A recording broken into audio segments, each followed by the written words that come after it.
I know, the final season part 3 dropped a while ago, but as you can see, I've been busy covering other things including other animes. Hey, check those out too and make sure to subscribe. Yet, with the final season part 4 coming out soon and dub coming out very soon, I just needed to get my thoughts out on this absolute gem of an episode. A video on the ending of this show is absolutely coming, I swear that to you, but also a full review on the anime as a whole as well is also coming. But enough of all that, let's jump into... Okay, so I just have to say that I love that Mappa went back and adapted the opening panels from the manga. It certainly hits the feels to see this sequence again, and wow, it's just stunning. For what's to come, I do think it's really important to come back here to Eren's dream, to go from that straight to the title card, chapter 1, ... the rumbling. We are a minute in and I already know Mappa was cooking. Mappa starting with Halil and Ramsey was just such a smart decision. We saw Ramsey briefly at the end of part 2, and contextualizing the rumbling around him and his people is a type of writing I yearn for. It means we can have that scale and enjoy just how huge everything is, but still able to have that human level and how it affects everybody. The manga does touch on these elements, but I do think that the visceral nature of the anime only adds to the sequence, showing that the nature of man is to eat each other instead of working together. To be honest, it's rather cynical in its messaging that even in the most dire of times, man won't work together. At least, a lot won't. We get a brief break and a full monologue from Eren. The amount of insight we get here is actually insane.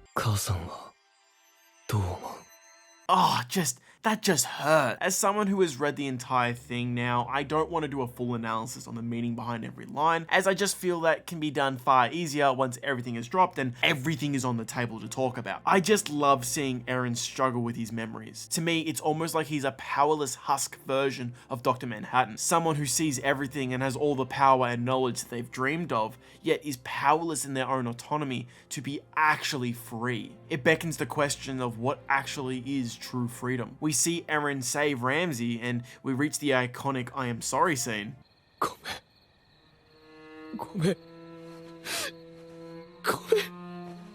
And man, I love Eren. Him acknowledging his own descent and his growth, or I guess his regression and descent into tyranny, it's amazing to see. The 12 months since finishing the show, Attack on Titan has become like one of the biggest hyperfixations I've ever had in my life. Every single breathing moment, it's just the only fucking thing that is on my mind. Eren's hijacking of the anime to go from its protagonist to its antagonist is something I just adore. I will continue on this point later because I just want to jump into one of the best sequences in the entire show, and it's...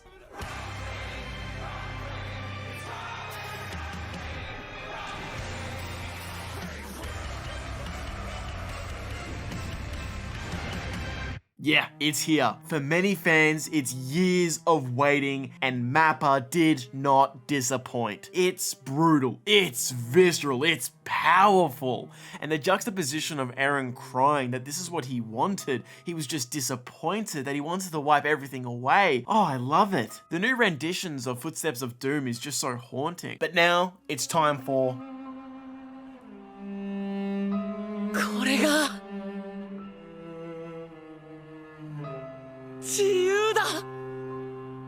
Okay, within the confines of this scene and the tone, I'm just gonna come out right and say it. This is exactly the perfect way to do it. The big debate is whether the sky should be actually blue and the clouds instead should be smoke. And to settle this, I just want to play the sequence again and show you guys some stuff.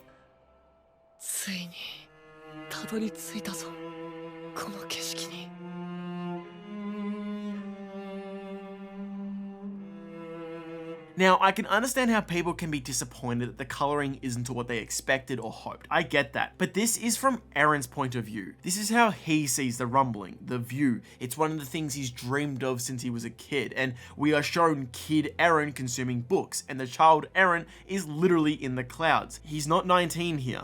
We see the horrors of his actions and watch them fade into obscurity. Eren in this moment doesn't see this as genocide or his actions as unjust. It's the unlocking of chains and being able to be free for the very first time. Man, this single panel, this single frame, it's perfect. I love it so much. Jumping ahead, we get to the next half of the chapter with the rest of the Alliance attempting to get the flying boat airborne. A lot less to go over, but it's all good. Like, Flock is back and... dead. For real though, the sound design as the rumbling arrives is perfect. Like, whatever this sound is,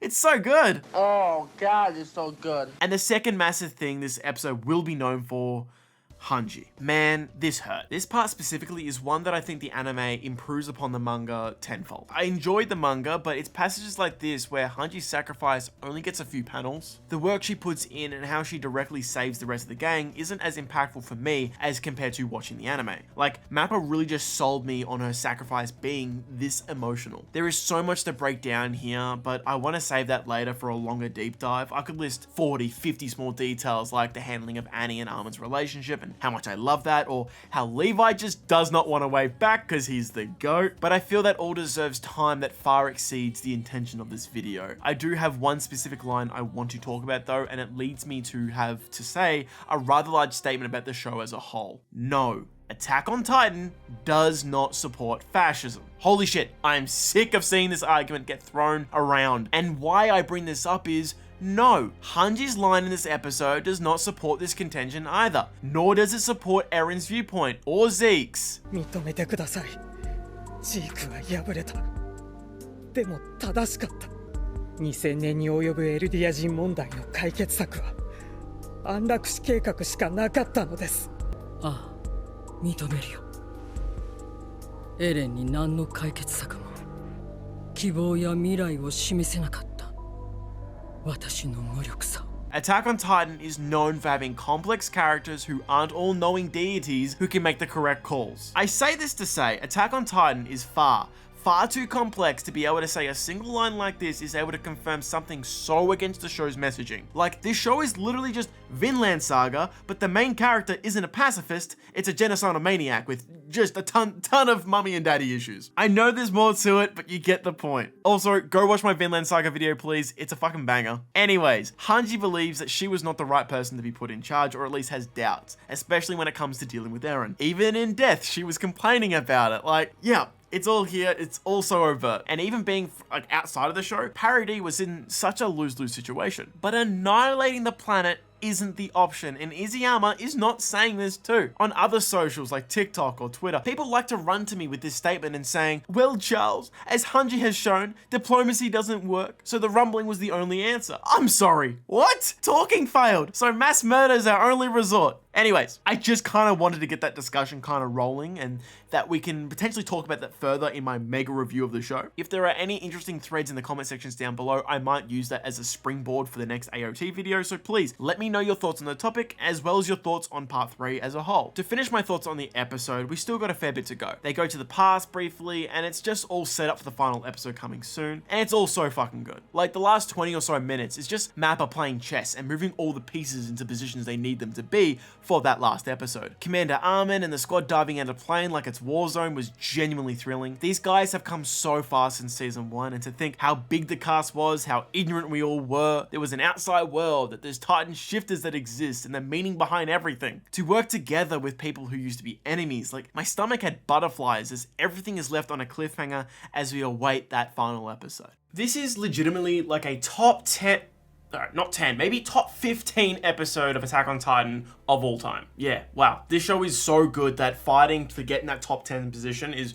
really hard for me. Even with an episode that is just payoff after payoff, it's just, there's so many good episodes, and yeah, this one is another ripper. Anyways, thank you so much for watching today's video. If you feel like supporting the channel, make sure to go down to the description down below and check out our Patreon. We got some great stuff there with a chance to get your name in the credits or see scripts and videos early. Thank you so much to CJ and Nick for being in the great mate tier, really helping to making videos like this really possible. To everyone else, make sure to subscribe to the channel with the notification bell turned on. That really helps. And lastly, in the comment section down below, let me know what type of anime videos you want to see. I've done quite a few now, and they've all gone amazingly so far. I want to do more as live action films and films in general in Australia keep getting delayed 4 to 6 weeks, which makes doing videos on them really, really hard. And anime is just so fun to talk about, and you guys seem to be really engaged in this conversation. So, what else do you want to see? Let me know down below. Other than that, have a great day, and I'll see you next time.